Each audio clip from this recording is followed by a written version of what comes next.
Hi, I'm Leanne. I'm a lightworker and a mother to 3 special girls. I strive to continue learning, growing, and to collect new skills. I'm a psychic medium, Reiki master teacher, and Akashic record reader and energy healer. I am so excited to share what I've learned and what I'm going to learn and the ups and downs of life. Thank you for joining me on my journey. Welcome to Life of a Lightworker podcast. Hello, thank you so much for joining me today. I am going to be pulling a card from the Modern Witch Tarot deck, and one just popped out. Let's just see. Oh, this one is Judgment. And I'm not a tarot reader, so I'm going to be reading from the book, but I feel like there's a few cards in here to pull from. So I'm just going to pull them all and then read them all.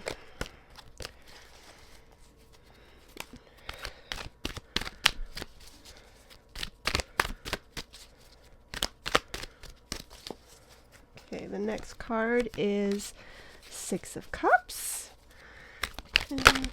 And then we have Four of Pentacles. Let me see, is there one more? No, it feels like these 3 are the 3 to look up. Okay, so from the book for the Judgment card. At points in our lives, we can feel like there's something pulling us to change.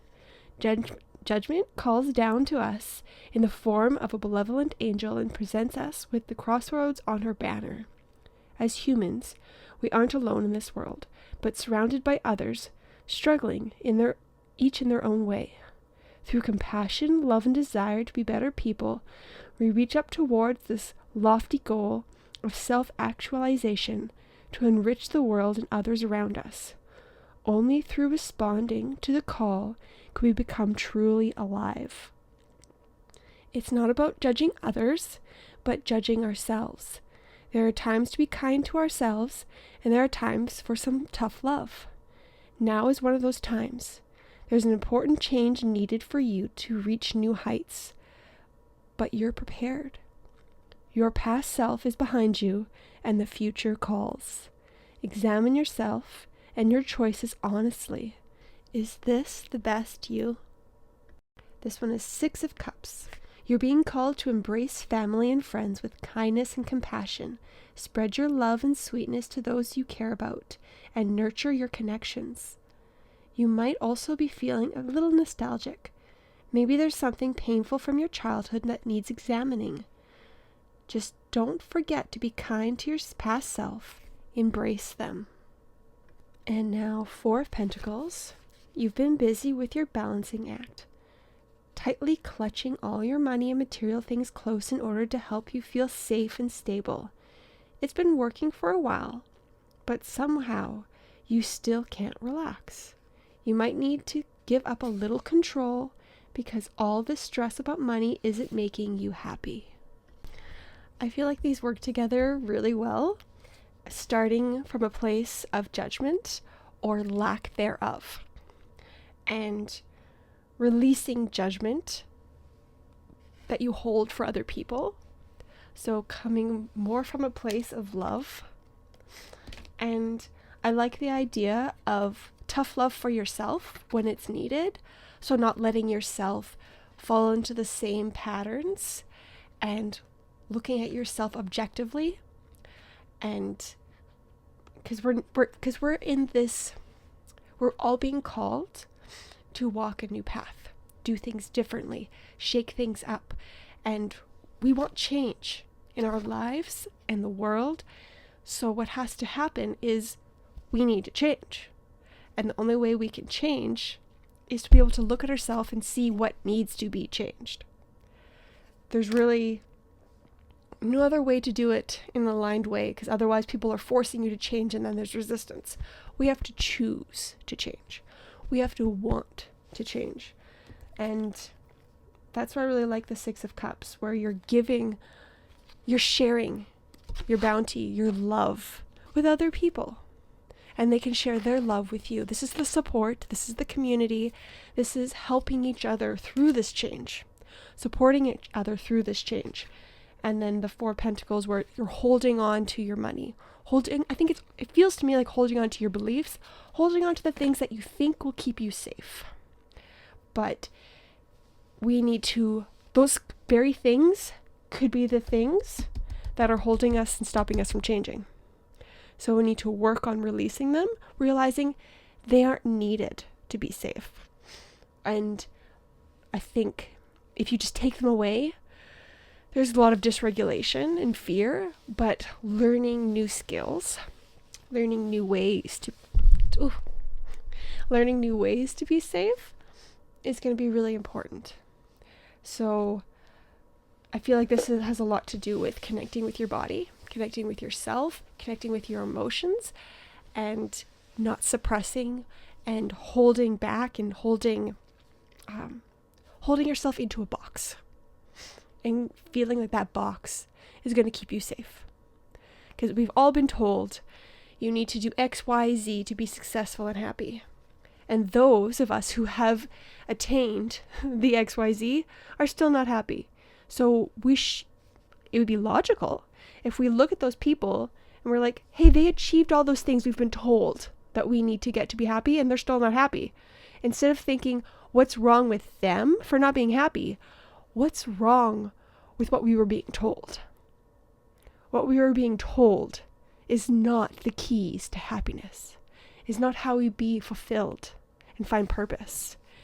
It's not what as a human, that's not going to be sustainable for us. It feels like that's the carrot that we're all racing towards, trying to get, just scraping by, just clawing our way to get to this carrot.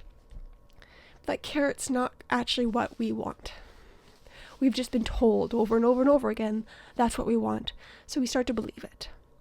So I feel like there's a lot of subconscious reprogramming that needs to happen as well. So that can be done many, many different ways. You can go with what feels right for you. So there's NLP, there's tapping, there's hypnosis, there is a few different kinds of hypnosis. There is a lot of people, there's scripting, there's so many different ways to go about, and some it's beneficial if you have someone to support you, and some you can do it on your own.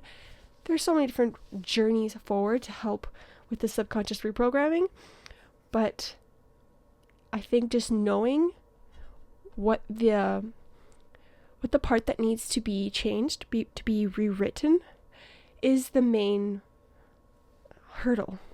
Recognizing it, seeing it, and when it pops up into your mind, into your life, you can recognize it and go, hey, that's that part that doesn't belong there.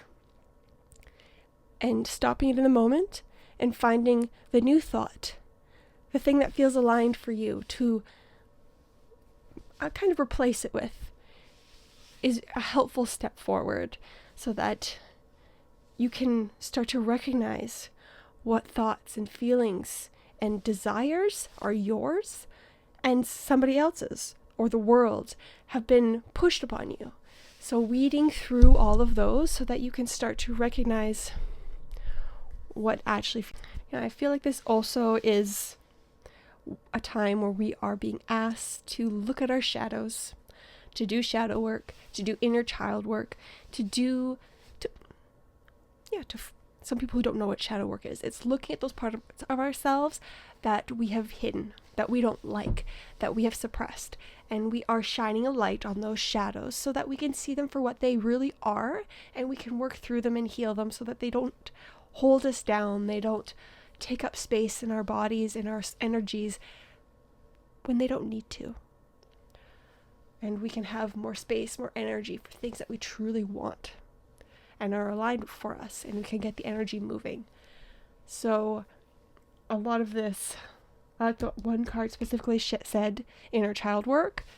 I think the broad term of shadow work, of looking at and learning how to process these emotions, these thoughts, these feelings, these events that have happened in this life and past lives, so that we can move forward with more... It feels like freedom. It feels like peace. It feels like clear-mindedness, clear-heartedness, we're not so cloudy, we're not busy, we're not bombarded by everything around us, we're able to tell the difference between outside and inside so that we can have more inner peace, because no matter what's happening on the outside, we can tell the difference. We know it's not ours, and we can separate ourselves to just be us. So we're able to find that inner peace. And when I asked what are some tools or what are some ideas of how to go about this, the first thing is to remove distraction. When you're too distracted, you can't focus on yourself. So it's removing all these little distractions around us and creating more space to go inward and learn about yourself. So yeah, I would highly recommend doing a meditation about inner child work or shadow work and seeing how that feels for you and going from there. That feels like it would be very helpful and very beneficial. So this work isn't something just to do in a week. This is something to do over a long period of time. Like, I feel like we'll be chipping away and working through this for about a year. That's where I feel like the energy is really conducive to and really pushing us to do this work. And let me see, is it going to be more than 1 year? Yeah, it's probably going to be more than 1 year. So there's a lot of stuff to go through, but the more effort you put in now, it's going to be easier for you later, because as time goes on, there's going to be more and more pressure to do it, and it's going to be more challenging for you, for us, for all of us, to work through this when you feel that pressure and that push, that squeeze to do this work. It's much easier to do it at your own pace so that it's more relaxed. It's more, anytime you can choose your timeline over someone else pushing you, it's so much better. But, there's a lot of stubborn people out there that only do things with a gigantic push. So depending on what type of person you are, you know who you are, you know how you work, you can go on from there. And this reminds me of a new 4-week healing journey program I am having in February. It is called Radiant Feminine Reignite Your Spirit. It is for women who have taken on a mothering role in their lives. Feels like they've lost that inner spark. They've lost the piece of themselves. They don't really know who they are anymore, and they want to reignite that inner spark. They want to discover what their soul truly is, who they truly are. So through the 4 weeks, we do inner child work, we do witch wound work, mother wound work, and past life work. And it's a beautiful container where we can hold space and create this community together where we can learn to work through these energies in a safe, supportive environment. And the more people doing it together, it's easier to move through the energy than if you were by yourself. It's much more conducive. And as some added things to this program, I am also giving people access to 4 of my master classes that help develop intuition. I'm going to be doing a soul reading and healing session for each person, and there's going to be a bunch of extra things like weekly journal entries, journal prompts, and different videos that I have created over the years and new ones that I'm creating that are going to help support you each week on the journey, and any supplemental material that'd be beneficial for you as well. And each gathering is recorded so that later on you can revisit it and you can get more healing, more wisdom and insight than if you had just seen it one time. So you have constant access to this forever, so you can always revisit it. And if you are listening to this before Friday the 6th at, I think it's 8 or 9 o'clock p.m. Mountain Standard Time, that is when the sale is over, the Black Friday week pre-sale, and then the price is going to change after that. So if this interests you but you're not quite sure, you're still on the fence, please reach out and ask any questions that you have about this program or me or the experience. Thank you so much for joining me. Thank you for listening, and I hope you have a wonderful week, and I will talk to you next time.